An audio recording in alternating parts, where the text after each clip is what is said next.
hadapanku. Saya kembalikan Nikodemus, dia kira dia itu sudah apa? Saya selama ini mengajar orang Farisi sama dengan orang Farisi yang mengetahui. Apa yang nggak ditahu tentang ini? Oh, pintar kali. Sampai sekarang sangat-sangat pintar. Tetapi yang dia sadari adalah bukan mengetahui, bukan mengenal dan percaya, tetapi masalah mau tidak mengikut dia, mau tidak menderita dengan dia. Kunci orang bertuhan hanya itu yang saya tahu menurut Bible ini. Harus sama-sama menderita. Kenapa harus menderita? Menderita dalam hal melawan kedurjanaan, melawan hal-hal yang mengakibatkan dosa. Ini yang kita lawan. Ini yang kita berjihad untuk ini. Jihad untuk melawan semua si angkara murka. Jihad melawan semua bakal-bakal dosa. Yang paling sulit manusia apa? Kembali sering saya katakan, mengampuni orang yang bersalah kepadamu, bahkan memberkati dia. Tetapi percayalah saudaraku, kalau saudara tinggal di dalam dia, saudara sanggup mengampuni orang yang bersalah kepadamu dan sanggup memberkati. Sanggup. Sekalipun jumlahnya cuma sedikit. Bahkan keluarga daripada pendeta pucuk pimpinan pun tanpa saya sebut namanya tidak bisa mengampuni orang yang bersalah pada keluarga. Kami satu keturunan tidak akan pernah mengampuni dosa dan kesalahannya. Saya menangis waktu itu dia mengatakan demikian. Tatkala saya membela sebagai pengacara yang membunuh keluarganya itu, tetapi keluarganya berani mengatakan keluarga tidak akan pernah mengampuni dia. Ya Tuhan, ampuni mereka. Padahal keluarga Kristen, keluarga pucuk pimpinan dari satu gereja mampu mengatakan itu di pengadilan. Saya nggak tahu dikutip wartawan atau tidak. Ya, sering kita paling-paling kita dengar apa? Dalam kejadian-kejadian mengampuni. Ya, saya sudah mengampuni orang yang membunuh anak saya, tetapi biarkanlah hukum berjalan sama dia. Tetapi kalau yang koma ini dirubahnya, saya mengampuni dia kalau boleh dibebaskan dari dosa. Jangan tanggung-tanggung mengampuni orang kawanku. Sekali lagi saya katakan, jangan tanggung-tanggung. Itu hanya memoles saja agar dia dikatakan orang yang mulia, orang yang suci, orang yang mengampuni. Tetapi biarkanlah hukum tetap berjalan kepada sama juga dia tidak mau mengampuni. Kalau saudara mau mengampuni, kalau boleh jangan dihukumlah dia, karena dia tidak tahu apa yang dia berbuat. Dia tidak menyadari. Makanya khutbah saya terakhir apa saya katakan? Berlomba-lombalah mencari maaf sekalipun saudara bukan merasa yang salah. Ada beberapa dulu angkat tangan di sini. Siapa yang pernah angkat tangan? Siapa yang pernah menggeser batu di jalan angkat tangan? Hanya 1-2 orang. Siapa yang pernah mengampuni orang yang bersalah? Ada. Walaupun tidak mungkin selalu atau semua orang yang berdosa. Kita nggak usah munafik. Terkadang ya kita lupa. Ya. Makanya kita selalu membaca ini. Dendam dan pembalasan bukanlah hakmu, tapi hakku. Ini yang sulit sebagai kita sebagai orang Kristen, pengikut. Kristen bukanlah agama. Karena di Indonesia ini perlu ada status agama. Di negara nggak semua negara harus dicantumkan agama dalam identiti KAK atau KTP. Tetapi Indonesia selalu bikin agamanya apa? Ini sering dikritik itu sampai sekarang masih agama Kristen, agama ini dan ini. Kristen itu bukan agama. Kristen itu artinya pengikutnya. Ya, kalau agama seperti agama Yahudi dulu, sebelum dia datang sudah ada agama Yahudi. Agama Yahudi itu bukan Kristen. Kristen itu baru datang setelah setelah Yakub, ya anaknya Ishak bapaknya Abraham yang melahirkan Yakob dan 12 keturunan Yakob, itulah marga-marga orang Israel, dan Yakob itu sendirilah mula pertama disebut namanya Israel sampai sekarang ini. Jadi saya mau katakan saudara-saudaraku, kembalilah topik yang apa yang saya katakan, selalu miskin di hadapan Tuhan agar saudara mewarisi kerajaan sorga. Ada dua ucapan bahagia yang mengatakan mewarisi kerajaan sorga. Ucapan yang keberapa itu saudara ingat? Ya? Ada 8, kenapa ada 10? Dari 8 ini, 2 itu mengatakan karena saudara akan mewarisi kerajaan sorga. Ayo kita baca sama-sama, itu ayat yang terakhir.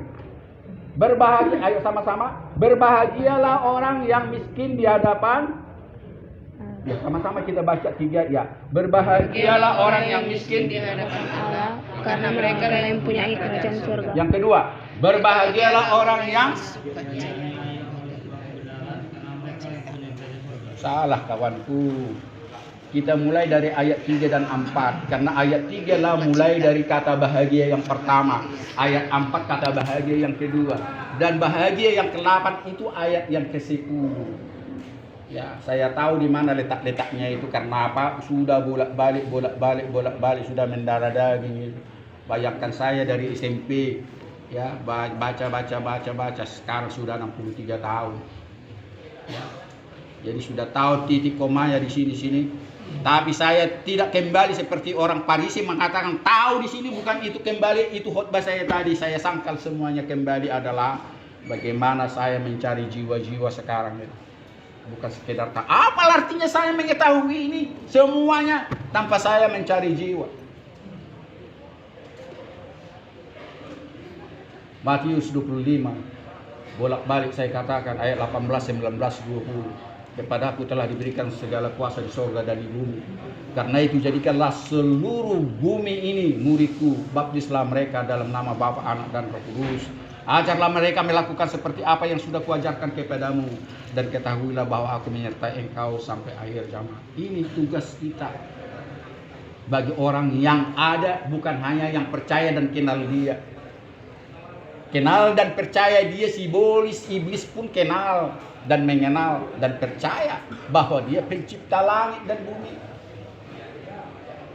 Jadi ini saudaraku, saudara sudah mencicipi ibadah 1 hari di pelataranmu Tuhan melebihi 1000 hari di tempat lain. Ini saudara sudah dapat ini.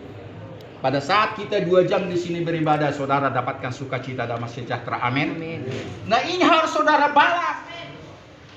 Saya tidak tahu saudara ikut-ikutan atau tidak, tetapi yang saya tahu saudara pasti dapat sukacita. Itu datang dari mana? Datang dari saya, 2 brother Pardede ini? Saya kira tidak. Bukan datang dari kami, datang daripada Roh Kudus kepada saudara sehingga saudara dikuatkan. Yang tadinya saudara marang-anangan, mengeluh dan sebagainya, memikirkan hukumanmu dan sebagainya. Tetapi di sini saudara dapat sukacita damai sejahtera. Amin. Ini buktinya bahwa Roh bekerja kepadamu, tapi tidak cukup di situ. Mau tidak engkau mengikut Dia? Ini persoalan. Terlalu panjang lagi memulai ini lagi. Biarkan aja saya terus. Tadinya brother saya ini yang memulai, tapi nggak apa-apalah. Saya habiskan aja waktu untuk saya. Ya, saya jadi teringat seorang pemuda yang dikatakan, ya, Tuhan guru, ya, bagaimana untuk saya selamat? Saya sudah melakukan apa yang dikatakan hukum Taurat. Saya sudah memberikan derma karena dia orang kaya. Saya tidak pernah terlambat memberikan derma kepada orang-orang miskin.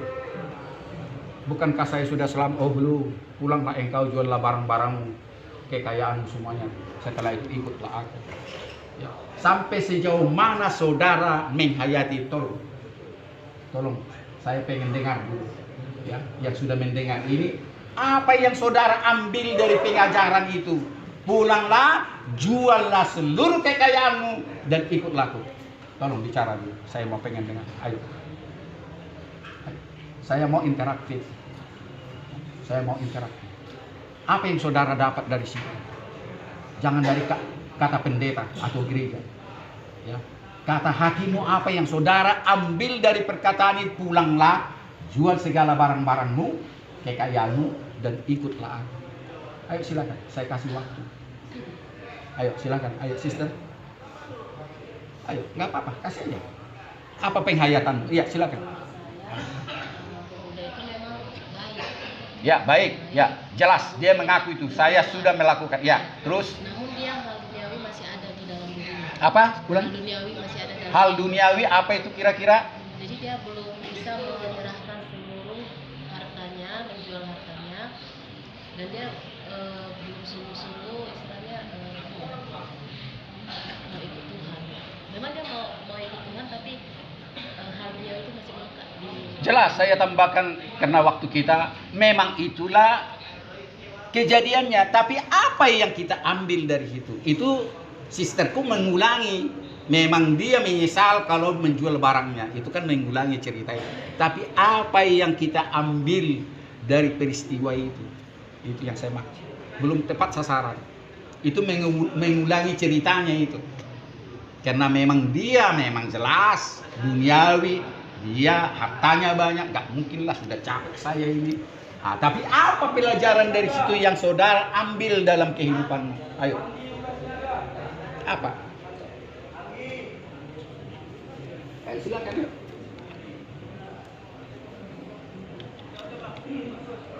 Belum bisa sejauh itu. Penghayatannya di mana? Nah, disinilah kita semakin dewasa dengan firman Tuhan.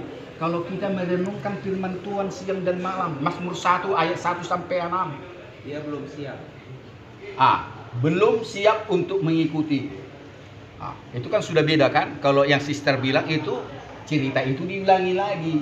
Itulah ceritanya bahwa dia tidak mau pulang dan tidak mau mengikuti karena memang duniawi masih. Ini belum siap, kan sudah beda kan? Ya, saya bisa tangkap itu. Dia belum siap.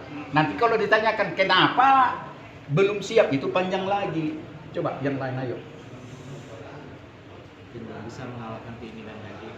Mengalahkan keinginan dagingnya belum bisa dikalahkannya. Dia masih melekat. Ya itulah. Itu kenyataan memang gitu. Apa yang kita ambil dari situ?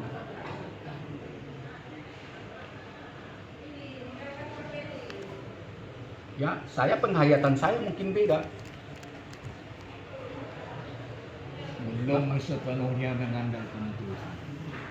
Penghayatannya pemuda itu belum sepenuh hatinya dan kehidupannya mengandalkan Tuhan, artinya belum percaya betul. Bagaimana orang setia kalau belum mengandalkan atau percaya? Tidak akan mungkin. Pencopet lari bisa lompat pagar karena dia percaya dia bisa lompat. Kalau dia nggak percaya, nggak mungkin dia mau melompat, mati dia situ. Dan masuk sungai, masuk apa? Karena dia percaya kau akan selamat. Tapi saya percaya kalau pencopet itu nggak bisa berenang, nggak bisa selamat, dia tidak akan mau mati.